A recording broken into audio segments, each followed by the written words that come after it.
animal that we're gonna have today. Before I bring her out, I'd just like to tell you a little bit about myself and about the animals that you see here. My name's Megan, I'm an exotic animal trainer. I graduated from Moore Park College in 2013, and I've been working with Pacific Animal Productions ever since I graduated. It's a 2-year vocational program in Moore Park, California. Does anyone know where Moore Park is? Some of us, Simi Valley, Thousand Oaks, Ventura County, so it's right around that area. I moved from San Francisco Bay Area all the way to LA, then I went to go work in San Diego. That's where we're located. We're on a retired avocado grove. There are lots and lots of trees, lots of shade.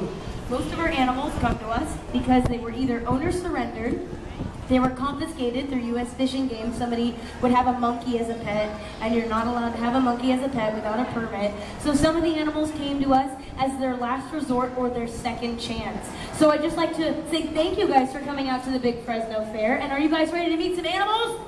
Yeah, very nice. So we're going to learn lots of new things and have lots of new experiences today at the Big Fresno Fair. This part of the show is going to be like the fear factor part of the show. Do I have a brave volunteer in the audience who would like to test their taste buds? My friend right here, are you ready? Come on up, let's give him a big round of applause. He has no idea what he's about to do. What is your name, my friend? Nathan. Okay, Nathan, have you ever seen the show Fear Factor? No. Okay, Fear Factor is a show, and it pretty much makes you guys overcome your fears. So sometimes they'll stick you in a snake pit, but we're not going to put you in the snake pit. That would be very fun. Some people are afraid of heights, so they have a bungee jump, but we're going to have you eat something. Are you hungry today? Not so much. Are you down to try something new at the Big Fresno Fair?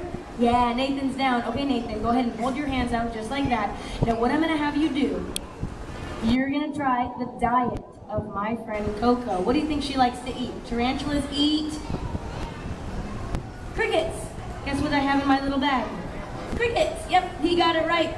In this bag, there are small crickets. They are salted and dehydrated. They taste like sunflower seeds. So I'll be a good sport too, and I'll try some crickets with you.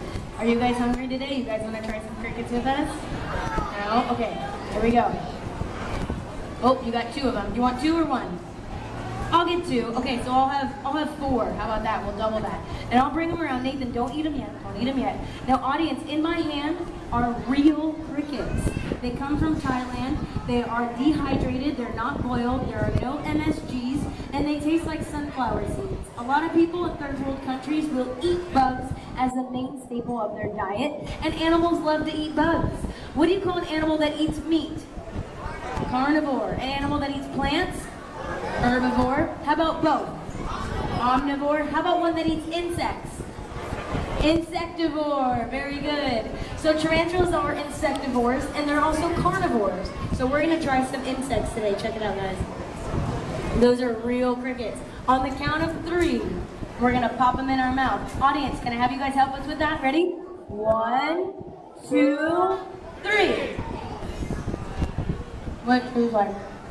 Very good. Yep, very good. Let's give Nathan a big round of applause. You gotta present Miss Coco.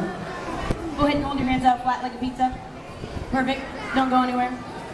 Now she only eats live crickets, so she wouldn't be eating any of our dehydrated crickets. This tarantula friend of mine is a chocolate golden knee tarantula.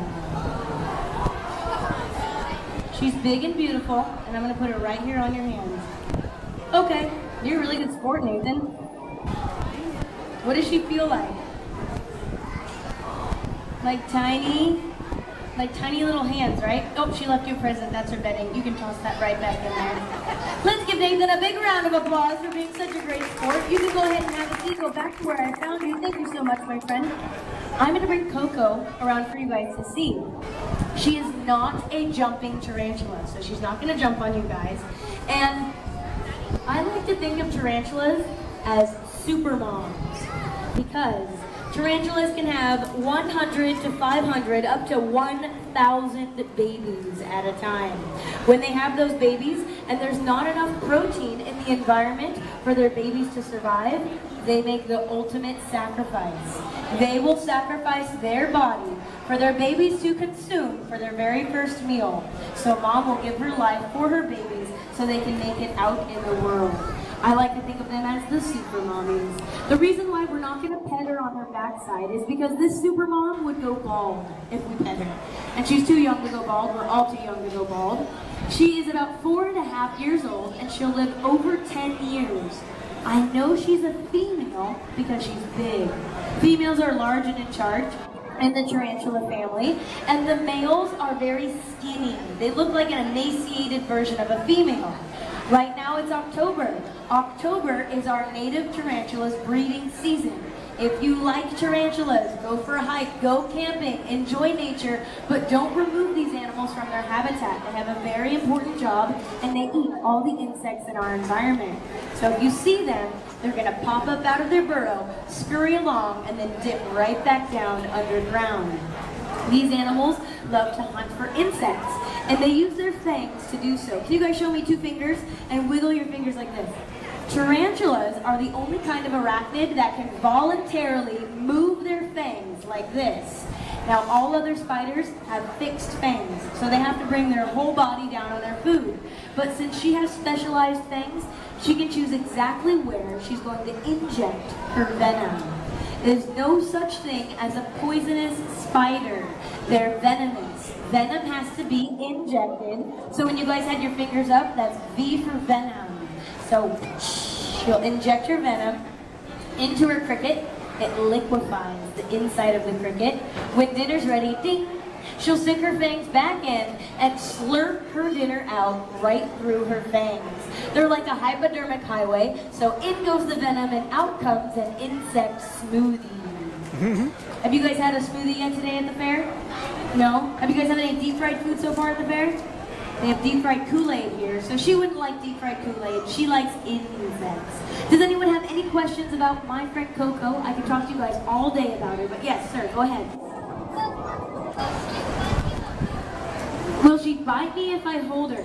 So Miss Coco passed her interview, so she got the job. She's a very nice tarantula, and I interview all of our tarantulas each and every time I bring them out for educational programs.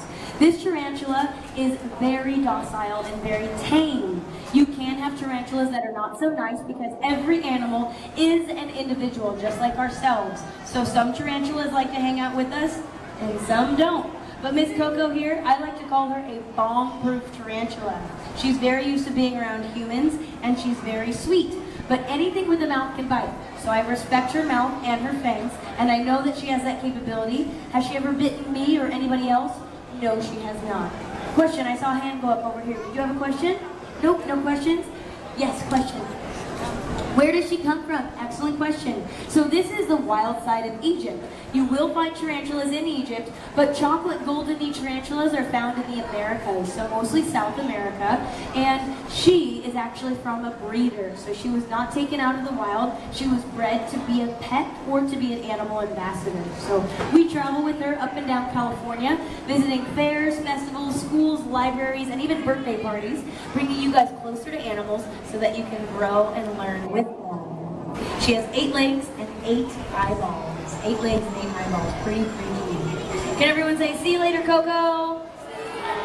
Bye, Miss Coco. She's going to go in her little condo right here. There we go.